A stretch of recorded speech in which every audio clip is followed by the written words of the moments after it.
আল্লাহ যার উপর নারাজ হন তার সাথে এই ৬টি অঘটন ঘটে। প্রিয় দর্শক, কোরআন থেকে এক এক করে এই ৬টি অঘটনের উদাহরণ আপনাদের সামনে আজকে তুলে ধরব। আলোচনা শুরুতেই একটি সংশয় দূর করি। অনেকে হয়তো এটা ভাবছেন যে আল্লাহ কারো উপর নারাজ হলে ভূমিকম্প, রোড অ্যাক্সিডেন্ট, মাটিচাপা ইত্যাদি শাস্তি দিয়ে হয়তো তাকে ধ্বংস করে দিবেন। না, বিষয়টি মোটেও এমন নয়। তবে তিনি সর্বময় ক্ষমতার অধিকারী, তিনি ইচ্ছা করলে সব কিছুই করতে পারেন। কিন্তু যেহেতু তিনি আহকামুল হাকিমি, তাই তিনি কখনোই মানুষের উপর, তার বান্দাদের উপর কখনোই কোনো জুলুম তিনি করেন না। এখন আসুন মূল আলোচনায় ফিরি। প্রিয় দর্শক, আল্লাহ তাআলা কারো ওপর নারাজ হয়ে গেলে তার ওপর কি কি অঘটন ঘটে। আমরা অনেকেই সম্পদের মালিক হয়ে গেলে অনেক খুশি হই, খুব সৌভাগ্যবান মনে করি, কিন্তু নামাজ ছুটে গেলে কোনো টেনশনই করি না।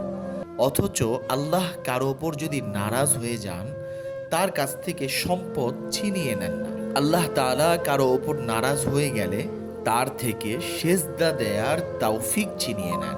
আল্লাহ তাআলা কারো ওপর নারাজ হলে তার থেকে দুনিয়ার এই অক্সিজেন বন্ধ করে দেন না, সূর্যের আলো বন্ধ করে দেন না। আল্লাহ তাআলা কারো উপর যদি নারাজ হয়ে যান, তাহলে হেদায়েতের মতো অমূল্য সম্পদ থেকে তাকে বঞ্চিত করে দেন। তার অন্তর থেকে আল্লাহর ভয় উঠিয়ে নেন।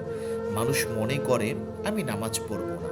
আসলে আল্লাহ তাআলা আল্লাহর ঘরে যাওয়ার তৌফিক আপনার কাছ থেকে তিনি ছিনিয়ে নিয়ে এটা জানান দিচ্ছেন যে আল্লাহ আপনার উপর অসন্তুষ্ট এবং নারাজ আছেন। যেখানে সামান্য মেম্বার, চেয়ারম্যান ডাকলে মানুষ কতটা খুশি হয়ে যায়, তাদের কাছে উপস্থিত হয়, কিন্তু দৈনিক ৫ বার আল্লাহর পক্ষ থেকে মসজিদে আপনাকে ডাকা হচ্ছে, আপনি সেখানে সাড়া না দিয়ে অন্যদিকে চলে যাচ্ছেন। আপনি এটা বুঝে নেন যে আপনার মতো হতভাগাকে আল্লাহ তার ঘরে ডাকেননি, ডেকেছেন তার প্রিয় বান্দাদেরকে।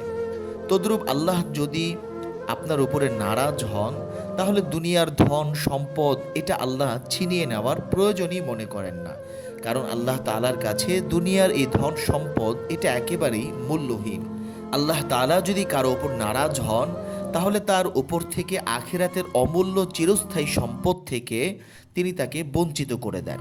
আল্লাহ যার উপর নারাজ হয়, সে হতবাগাদের আরও একটি বড় শাস্তি হলো তাদের অন্তর থেকে মায়া দয়া আল্লাহ তাআলা উঠিয়ে নেবেন, তাদেরকে একেবারে পাষাণ বানিয়ে দিবেন। তখন তারা ইচ্ছা করলেই যে কারো কাছ থেকে সম্পদ ছিনিয়ে নিতে পারবে, ইচ্ছা করলেই ছোটোখাটো বিষয়ে মুহূর্তের মধ্যে একটা জীবন্ত মানুষকে লাশে পরিণত করতে পারবে, মানুষের উপর জুলুম করতে পারবে। মূলত আল্লাহ তাআলা এই ব্যক্তিদের উপর নারাজ হওয়ার কারণে এদের কারো থেকেই মানুষের কোনো উপকার হতে দেন না। আল্লাহ যখন কারো ওপর নারাজ হন, তখন তার কাছ থেকে বিনয়ী হওয়া, সত্যকে গ্রহণ করা, আনুগত্য করার মতো অমূল্য গুণ তিনি ছিনিয়ে নেন। সূরা নাহলের ২৩ নম্বর আয়াতে আল্লাহ তাআলা ইরশাদ করেন, ইন্নাল্লাহা লা ইউহিব্বুল মুস্তাকবিরিন। আর সূরা বাকারার ১৯০ নম্বর আয়াতে আল্লাহ তাআলা বলেন, ইন্নাল্লাহা লা ইউহিব্বুল মু'তাদিন। অর্থাৎ আল্লাহ তাআলা অহংকারী এবং সীমা লঙ্ঘনকারীকে তিনি পছন্দ করেন না। প্রিয় দর্শক, আল্লাহ যখন কারো ওপর নারাজ হন, তাহলে দুনিয়াতে তার জন্য সবচেয়ে বড় শাস্তি হলো তার অন্তর থেকে মানসিক প্রশান্তি তিনি উঠিয়ে নেন। অর্থাৎ দুনিয়াতে সে অনেক সম্পদের মালিক হবে, যখন যাকে যেভাবে যে কোনোভাবেই সে কাছে নিয়ে আসতে পারবে, তার উপর জুলুম করতে পারবে, কিন্তু দিন শেষে তার মনের ভিতরে কোনো শান্তি থাকবে না। আল্লাহ যখন কারো উপর নারাজ হন, তখন তার আরেকটি বড় ক্ষতি হলো নিজের অপরাধ গুনাহের কথা স্মরণ করে অনুতপ্ত হয়ে আল্লাহ তাআলার কাছে তওবা করার মতো তার তৌফিক হয় না। খাঁটি দিলে তওবা করার আগেই দুনিয়া থেকে সে চলে যায়। আসলে আল্লাহ তাআলা তো চান দুনিয়ার সব মানুষ তওবা করে জান্নাতে চলে যাক, কিন্তু কিছু কিছু মানুষ এতটাই সীমালঙ্ঘন, অবাধ্যতায় লিপ্ত হয়ে যায় যে আল্লাহ রাব্বুল আলামিন তাদের উপরে অসন্তুষ্ট হয়ে যান।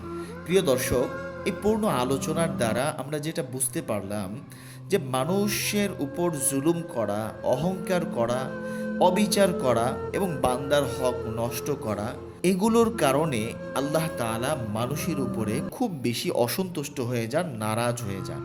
আল্লাহ তাআলা আমাদেরকে এই অপরাধগুলো থেকে হেফাজতে থাকার তৌফিক দান করুন। আমিন।